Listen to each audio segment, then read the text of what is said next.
Shalom, selamat pagi Bapak Ibu Saudara yang dikasihi Tuhan Yesus Kristus. Sebelum kita mendengarkan kebenaran firman Tuhan, mari kita berdoa.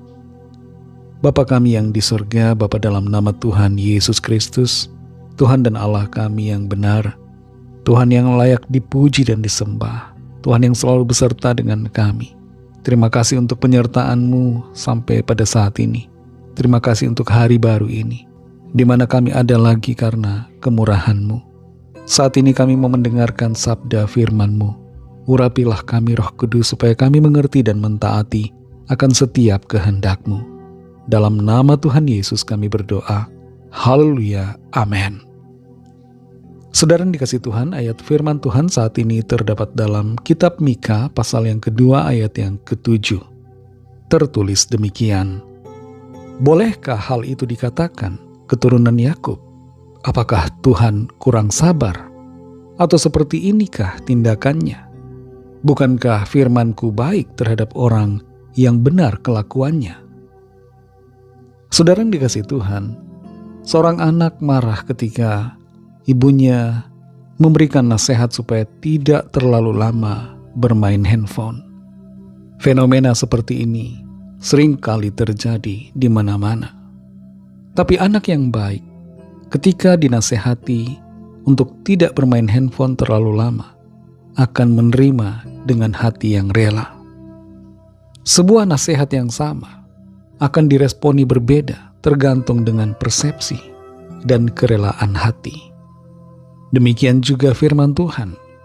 Firman Tuhan yang sama bisa dianggap sebagai firman Tuhan yang tidak baik bagi orang yang tidak mau menerimanya. Tapi sebaliknya firman Tuhan itu dipandang baik bagi orang yang selalu mengasihi Tuhan. Dalam Mika pasal 2 ayat 7 ini tertulis, bolehkah hal itu dikatakan keturunan Yakub? Apakah Tuhan kurang sabar? Atau seperti inikah tindakannya? Bukankah firman-Ku baik terhadap orang yang benar kelakuannya? Dalam zaman Nabi Mika, ada banyak orang yang berbuat seenaknya sendiri. Mereka tidak mengindahkan firman Tuhan. Dan itu sebabnya Nabi Mika menyampaikan firman Tuhan yang berisi tentang teguran dan hukuman yang akan terjadi kalau mereka terus-menerus hidup dalam dosa. Terhadap firman Tuhan dan nubuatan yang disampaikan oleh Nabi Mika, bangsa itu mengatakan janganlah mengucapkan nubuat. Mereka tidak mau Mika menyampaikan firman Tuhan. Mereka merasa pesan Tuhan terlalu keras dan mereka menganggap Tuhan itu tidak sabar. Tapi di sini saudara kita mengerti di ayat yang ke-7 bahwa masalahnya bukan pada firman Tuhan yang keras, tapi pada kehidupan orang-orang yang tidak mau mentaati Tuhan. Bagi orang yang benar, orang yang berjalan dalam kebenaran, orang yang dengar-dengaran, firman Tuhan itu adalah kekuatan, janji, penghiburan, dan sukacita. Tapi bagi orang-orang yang sedang berbuat dosa, yang tinggal dalam ketidakbenaran, yang tinggal dalam kejahatan, firman Tuhan akan terasa seperti sebuah serangan atau ancaman. Tidak heran ada orang yang tersinggung ketika mendengar firman Tuhan. Tapi ada orang yang tidak merasa tersinggung, tapi menerima firman itu dengan sukacita. Kalau kita tersinggung ketika mendengar firman Tuhan, kita perlu mengintrospeksi diri kita. Mungkin kita sedang hidup dalam dosa. Mungkin kita sedang hidup dalam jalan-jalan yang menyimpang dari kebenaran. Tuhan itu panjang sabar. Dia sangat sabar terhadap kita manusia.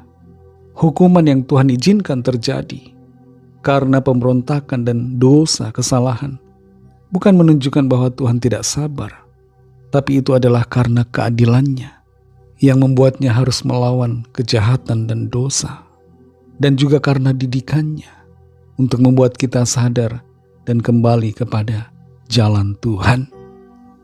Firman Tuhan pada dasarnya adalah baik. Firman Tuhan itu bertujuan menuntun kita untuk selalu ada dalam kehidupan yang berkenan di hadapan Tuhan. Kalau firman Tuhan terasa tidak enak buat diri kita, dan kemudian kita menganggap firman Tuhan tidak baik buat diri kita, mungkin itu adalah karena diri kita yang sedang tidak berada dalam kebaikan dan kebenarannya. Saudara yang dikasihi Tuhan, setiap kali kita mendengarkan firman Tuhan, koreksi diri kita. Kalau kita merasa terganggu atau tidak nyaman ketika membaca atau mendengar firman Tuhan, tanyakan pada diri kita, adakah bagian dari hidup kita yang sedang tidak lurus di hadapan Tuhan? Firman Tuhan menuntun kita kepada jalan kehidupan. Karena itu jangan menolak firman-Nya, tapi terimalah dengan hati yang bersukacita dan sikapi dengan ketaatan pada kehendak-Nya. Mari kita berdoa. Terima kasih Tuhan Yesus, kami mengucap syukur untuk berkat firman-Mu yang sudah kami dengar. Firman-Mu menjadi kekuatan bagi kami. Firman-Mu menuntun kami ke dalam kebenaran-Mu dan ke dalam keberkatan-Mu. Terima kasih Tuhan. Kami sadari dan kami mengerti firman-Mu itu baik. Firman-Mu tidak jahat, tapi kamilah yang seringkali jahat di mata-Mu. Ampuni kami dan kuduskan kami. Bersihkan hati kami Tuhan, agar kami selalu bersuka cita ketika menerima kebenaran firman-Mu. Pimpin kami Tuhan di sepanjang hari ini, dalam segala tugas dan aktivitas kami. Sertai kami dalam studi, pekerjaan, usaha, pelayanan, dan dalam segala hal. Biarlah nama Tuhan senantiasa dipermuliakan melalui kehidupan kami.